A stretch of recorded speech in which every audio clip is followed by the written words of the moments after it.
Rishi Sunak took responsibility for the historic Tory defeat. Prime Minister Rishi Sunak took responsibility for the Conservative Party's historic election defeat.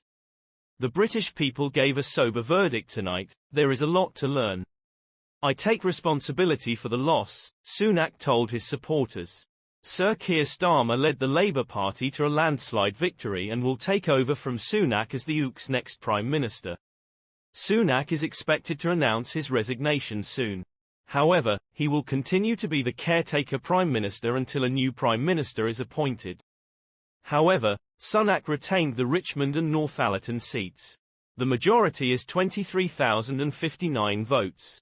Many senior leaders have also come forward demanding Rishi's resignation from the party leadership. A former cabinet minister who believes Labour will win a supermajority will be remembered as the worst prime minister in history after stabbing Boris Johnson in the back. Another senior leader said demand for Sunak to resign was strong, even if the exit polls were slightly better than predicted. This leader says that the only thing left to be known is whether the new leader will come before the party conference in September. The entire blame for the failure of cabinet ministers and others rests on Sunak's head. It is alleged that Sunak is handing over power to Labour after hastily announcing an election lasting until December. Tory leaders had hoped to see an election only in October. The economic condition of the country, interest rate and inflation all fueled the popular anger.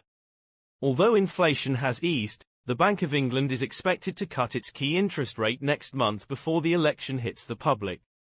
If that happened, mortgage rates would fall. Inflation, petrol and diesel prices fell for the second consecutive month. Sunak's tough decisions to save the country's economy from collapse are now showing results. But this action caused opposition from the people. As a result, he suffered a setback in the election. The reality now is that the Labour Party, which is coming to power after a gap of 14 years, can feel the benefits of Sunak's work. Inflation is reflected in shops at least, and lower fuel prices have reduced the financial costs of households. The next government will benefit from this pressure. The Tory party, which is facing a heavy setback in constituencies across the country, has had to witness the fall of prominent figures including its ministers.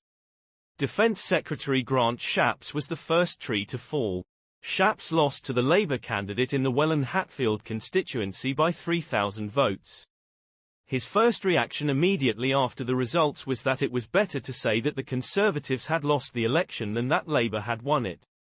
He also said that people are fed up with the Tories because of factionalism and infighting within the party.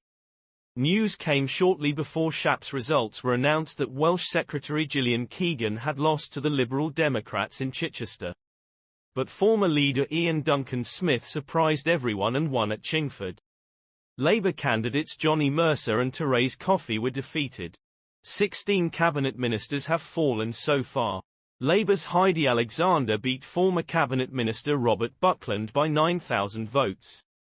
In many constituencies, the Tory party's votes have been lost to Reform UK. Justice Secretary Alex Chalk also lost in Cheltenham. Commons leader Penny Mordaunt also lost. Standing for the party's leadership in 2022, Penny lost Portsmouth North by more than 15,000 votes. Conservative Party faces heavy losers. The former Prime Minister Theresa May's seat has gone to the Liberal Democrats, and former Prime Minister Liz Truss's seat gone Labour. Thank you for watching the video.